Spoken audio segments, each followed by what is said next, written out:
The flu season is upon us. Which type will we worry about this year? And what kind of shots will we be told to take? Remember the swine flu scare of 1976? That was the year the U.S. government told us all that swine flu could turn out to be a killer that could spread across the nation. And Washington decided that every man, woman, and child in the nation should get a shot to prevent a nationwide outbreak, a pandemic. Well, 46 million of us obediently took the shot. And now 4,000 Americans are claiming damages from Uncle Sam amounting to $3.5 billion because of what happened when they took that shot. By far the greatest number of the claims, 2/3 of them, are for neurological damage or even death, allegedly triggered by the flu shot. We pick up the story back in 1976 when the threat posed by the swine flu virus seemed very real indeed. This virus was the cause of a pandemic in 1918 and 1919 that resulted in over 500,000 deaths in the United States, as well as 20 million deaths around the world. See how easy it is to... Thus, the U.S. government's publicity machine was cranked into action to urge all America to protect itself against the swine flu menace. Influenza is serious business. During major flu epidemics, millions of people are sick and thousands die. Well, this year you can get protection. The vaccines are safe, easy to take, and they can protect you against flu. So roll up your sleeve. Protect yourself. One of those who did roll up her sleeve was Judy Roberts. She was perfectly healthy, an active woman, when in November of 1976, she took her shot. 2 weeks later, she says, she began to feel a numbness starting up her legs. I joked about it at that time. I said, I'll be numb to the knees by Friday if this keeps up. By the following week, I was totally paralyzed. So completely paralyzed, in fact, that they had to operate on her to enable her to breathe. And for 6 months, Judy Roberts was a quadriplegic. The diagnosis? A neurological disorder called Guillain-Barré syndrome, GBS for short. These neurological diseases are little understood. They affect people in different ways. As you can see in these home movies taken by a friend, Judy Roberts' paralysis confined her mostly to a wheelchair for over a year. But this disease can even kill. Indeed, there are 300 claims now pending from the families of GBS victims who died, allegedly as a result of the swine flu shot. In other GBS victims, the crippling effects diminish and all but disappear. But for Judy Roberts, progress back to good health has been painful and partial. Now, I noticed that your smile, Judy, is a little bit constricted. Yes, it is. Is it different from what it used to be? Very different. I have a greatly decreased mobility in my lips. And I can't drink through a straw on the right-hand side. I can't blow out birthday candles. I don't whistle anymore, for which my husband is grateful. It may be a little difficult for you to answer this question, but have you recovered as much as you are going to recover? Yes, this is it. So you will now have a legacy of braces on your legs for the rest of your life? Yes, the weakness in my hands will stay and the leg braces will stay. So Judy Roberts and her husband have filed a claim against the U.S. government. They're asking $12 million, though they don't expect to get nearly that much. Judy, why did you take the flu shot? I'd never taken any other flu shots, but I felt like this was going to be a major epidemic. And the only way to prevent a major epidemic of a really deadly variety of flu was for everybody to be immunized. Where did this so-called deadly variety of flu, where did it first hit back in 1976? It began right here at Fort Dix in New Jersey in January of that year when a number of recruits began to complain of respiratory ailments, something like the common cold. An Army doctor here sent samples of their throat cultures to the New Jersey Public Health Lab to find out just what kind of bug was going around here. One of those samples was from a Private David Lewis who had left his sickbed to go on a forced march.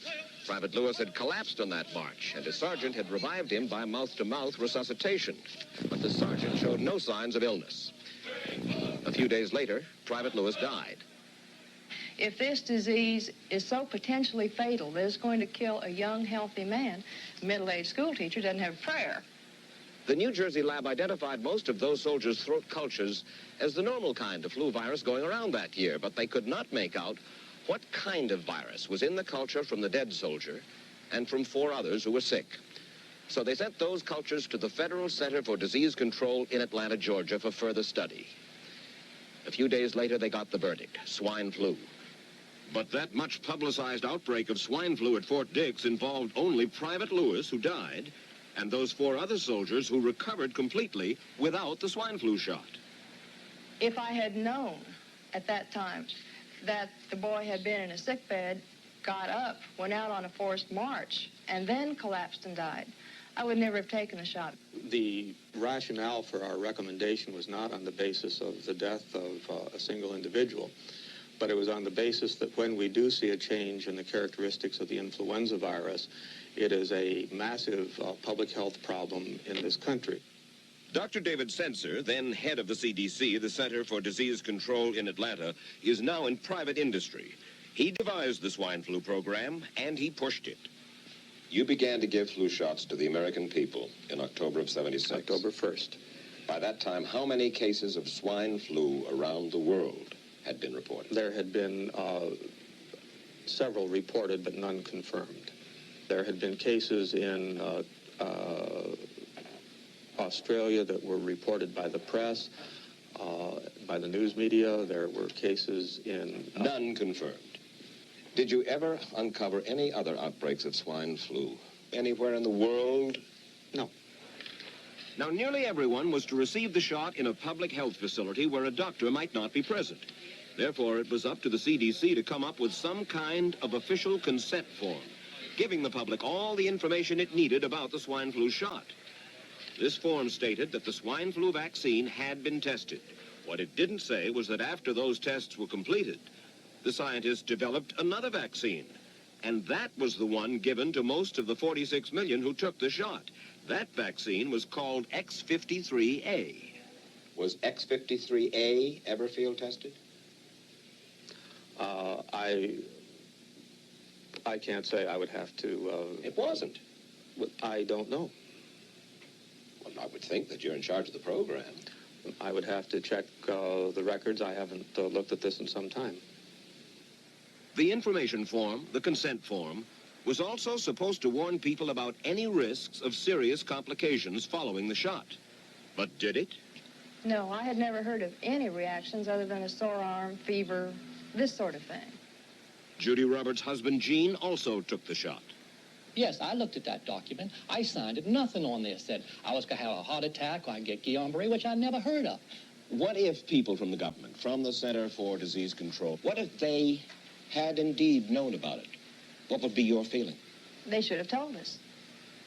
Did anyone ever come to you and say, you know something, fellas? There's the possibility of neurological damage if you get into a mass immunization program? No. No one ever did? No. Do you know Michael Hatwick? Yes. Mm-hmm. Dr. Michael Hatwick directed the surveillance team for the swine flu program at the CDC. His job was to find out what possible complications could arise from taking the shot and to report his findings to those in charge. Did you know ahead of time, Dr. Hatwick, that there had been case reports of neurological disorders, neurological illness, apparently associated with the injection of influenza vaccine? Absolutely. You did? Yes. How'd you know that? By review of the literature. So you told your superiors, the men in charge of the swine flu immunization program, about the possibility of neurological disorders? Absolutely. What would you say if I told you that your superiors say that you never told them about the possibility of neurological complications? That's nonsense. I can't believe that they would say that they did not know that there were neurological illnesses associated with influenza vaccination. That simply is not true. We did know that. I've said that Dr. Hatwick had never told me of his feelings on this subject. Then he's lying. I guess you would have to make that assumption. Then why does this report from your own agency, dated July 1976, list neurological complications as a possibility? I think the consensus of the scientific community was that the evidence relating neurologic disorders to influenza immunization was such that they did not feel that this association was a real one. You didn't feel it was necessary to tell American people that information? I think that over the years we have tried to inform the American people as fully as possible. As part of informing Americans about the swine flu threat, Dr. Sensor's CDC also helped create the advertising to get the public to take the shot. Let me read to you from one of your own agency's memos planning the campaign to urge Americans to take the shot. The swine flu vaccine has been taken by many important persons, he wrote. Example, President Ford, Henry Kissinger, Elton John, Muhammad Ali, Mary Tyler Moore, Rudolph Nureyev, Walter Cronkite, Ralph Nader, Edward Kennedy, etc., etc. True? I'm not familiar with that particular piece of paper, but I do know that at least of that group, President Ford did take the vaccination. Did you talk to these people beforehand to find out if they planned to take the shot? I did not know. Did anybody? I do not know. Did you get permission to use their names in your campaign? I do not know.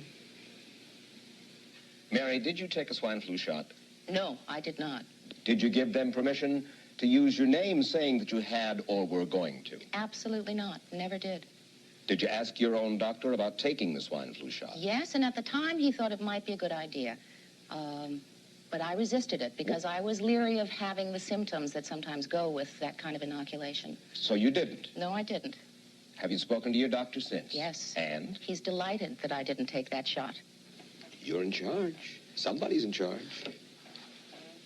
There are... This is your advertising strategy that I have a copy of here. Who's it signed by? This one is unsigned. But you'll acknowledge that it was your baby, so to speak. It could have been from the Department of Health, Education, and Welfare. It could be from CDC. I don't know. I'll be happy to take responsibility for it. It's been 3 years now since you fell ill with GBS, right? Right. Has the federal government, in your estimation, played fair with you about your claim? No, I don't think so. It seems to be dragging on and on and on, and really no end in sight that I can see at this point.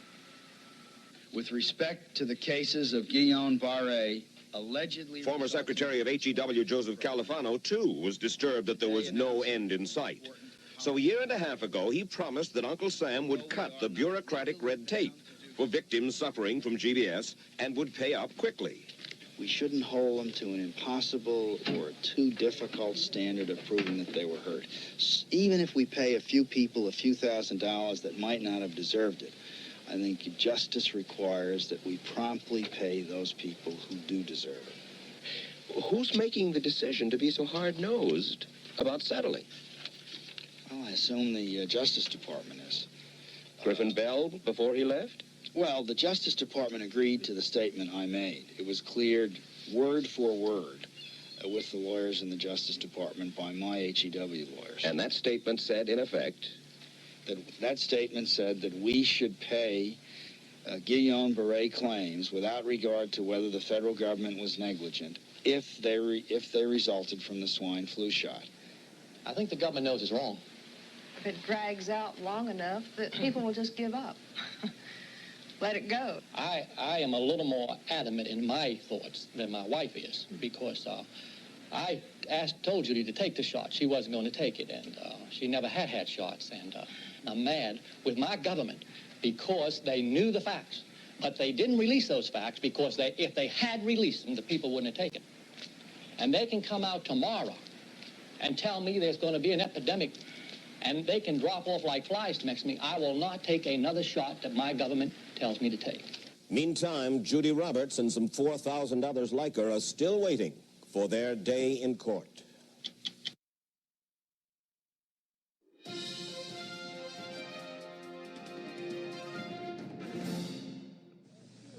I don't need another flu shot. I had a flu shot last year. A swine flu epidemic may be coming. Swine flu shot? Well, I don't know. I've been thinking about it. It could make you very sick. Swine flu? Man, I'm too fast to let it catch me. You'll want to be protected. I'm the healthiest 55-year-old you ever seen. Hey, I play golf every weekend. Get a shot of protection. The swine flu shot.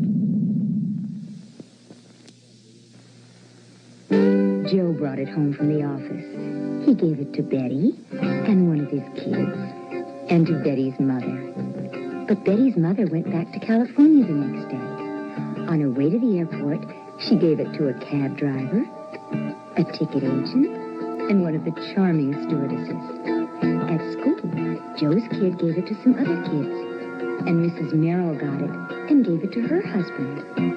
In California, Betty's mother gave it to her best friend, Dottie. But Dottie had a heart condition and she died. But before she died, Dottie gave it to her girlfriend, the mailman, the paper boy, and the vet when she went to pick up her chihuahua. If a swine flu epidemic comes, this is how it could spread. You'll want to be protected, especially if you're elderly or chronically ill. Get a shot of protection, the swine flu shot.